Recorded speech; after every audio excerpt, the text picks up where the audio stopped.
แหละไม่ต้องกลัวครับแดงไตอัดหัวนมครับน้ำเงินออกมาอยู่ครับการเลือดก็เขาที่เขานั่งแดงตัดไฟแรงกัดแขวยุ่มคนจะมาแขวโบนี่กัดติดสติเจ้าของครับยางเขามาหาทั้งไฟบอไซพันยางนะครับแดงกัดแขวยุ่มคนตีนจันอีกบาทนึงน้ำเงินเครื่องส่วนมาสั่งถ้าผมเป็นปรมาจารย์ก็อยู่ไหนคนจังเบาลงได้ลุกได้ครับก็ถามเลยว่านะครับเราว่าบุญบ้านเฮาเนี่ยมันบุญบ้านเฮาเนี่ยนี่ขอบคุณหลายๆนะครับที่ใจอายลงลุกขึ้นมาตามทางนี้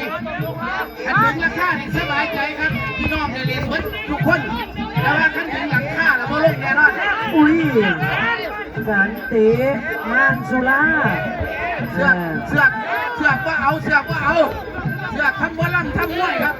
แดงกดข้อมาสิงยำครับเพื่อนอย่าสับเยอะเติมกันกันลงไปกันได้แต่เอาคนลูกกันนักพ่อแย่งเราจะมาพันดูอยู่กันแย่ในการลงกันได้งั้นพักแถวยุ่งก้นแถวพันบ่มีครับ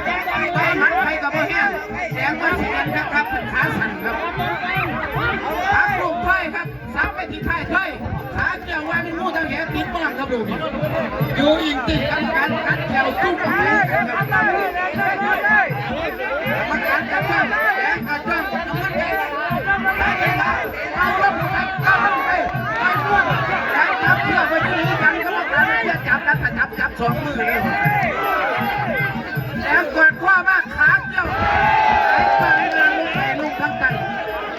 เราใจดีครับทักเป็นพระเจ้าท่าน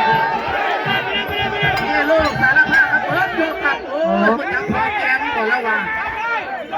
มีคนมายุ่งครับไฟแดงนี่ก็ธรรมดาครับระวังเดินผ่านไปนะใส่เข้ามานี่ลูกเจ้าแม่นั่นลงมาเป็นเกียร์ลูกบอลกลางสนาม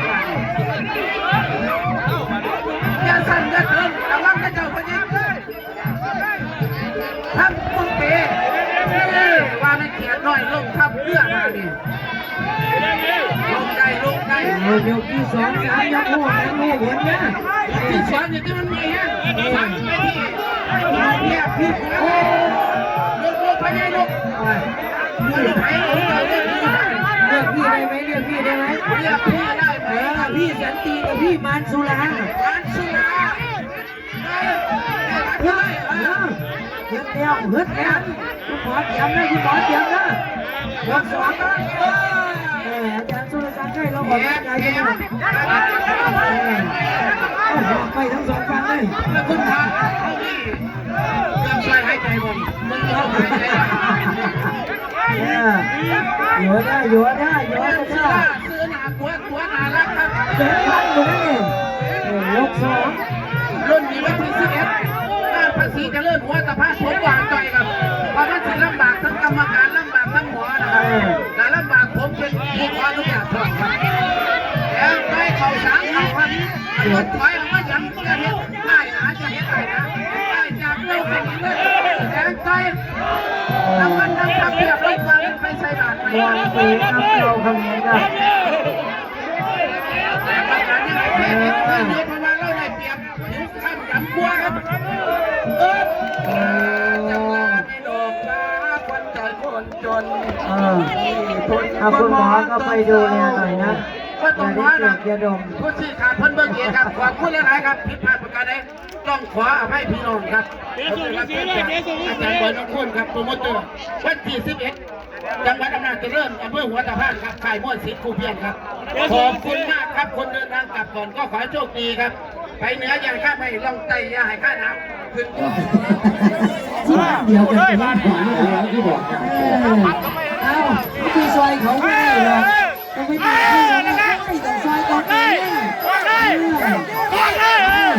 ก3ยก5ยก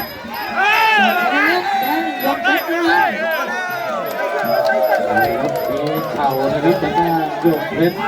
แต่ว่าจะใช้เข่าเป็นประโยชน์ตรงนี้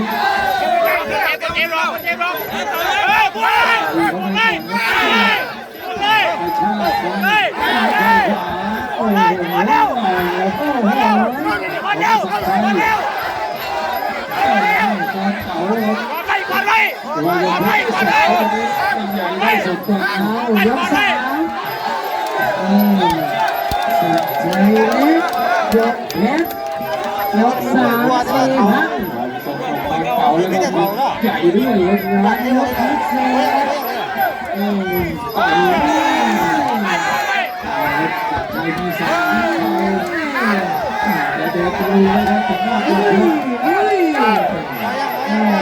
จบแล้วจบแล้วจบแล้วกำลังอยู่เนี่ยจบมันขวา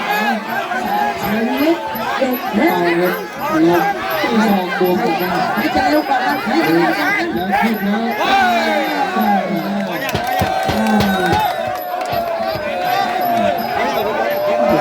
ยกเป็นก็ลอยลุยสุดๆแล้วนะ มาพึ่งยก3แล้วยังมีเวลาอีก ไปทั้งตัวของศักดิ์ชัยเองนี่ครับ อุ้ย สองยาว เฮียเลยนะจากแล้วแดงยกเพชรขึ้นมา ต่อยยังไม่โดนนะเกิดเยอะ โดนไปแล้วอุ้ยโอ้โห ทำไมครับ มีสีมีสันด้วยเลย ดูให้ดีอาศัยจังหวะการต่อย ผ่านเลยเฮียค่ะหน้าที่ของนักมวยสัจใจเล็กกีแดงยกเพชรน้ำเงิน ดูครับยกเพชรยกสี่แล้วยกเพชร เบิ้ลแห้งอ่ะ ล้ม ไ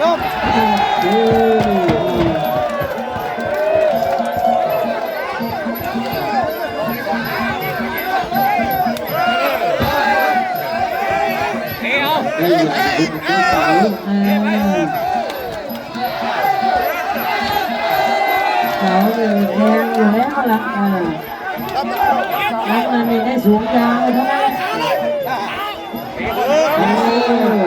หลุดอย่าหลวมอย่าหลุดอย่าหลวม สู้ต่อไปเราหัวใจนักสู้อยู่แล้วทำหน้าที่ของเราให้ดีที่สุดแดงในทัศนะนี่เขาก็สิถอยส่งไม่เดียว หลุดอย่าหลวมตอบยา มาเลยสิได้ฉลองส่งไม่พร้อมนะแดงนี่จากใจเล็ก เพชร มันจะเป็นปัญหากับนักมวยก็จะประมาณนี้กางเกงมั่งจะจับมั่งอะไรอย่างเงี้ย เพชรเพชร ชัยเล็กแดงหยุดเล็กน้ำเงิน ตัดสินใจแล้วอยู่ที่จะทำยังไงดีจนเองเดินต่ออยู่เรื่อย เร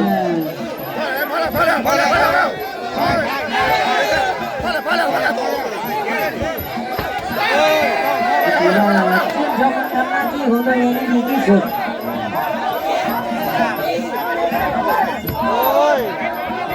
เป็นมวยเลยก็ คนเตะขาอีกทีแต่ที่เดิม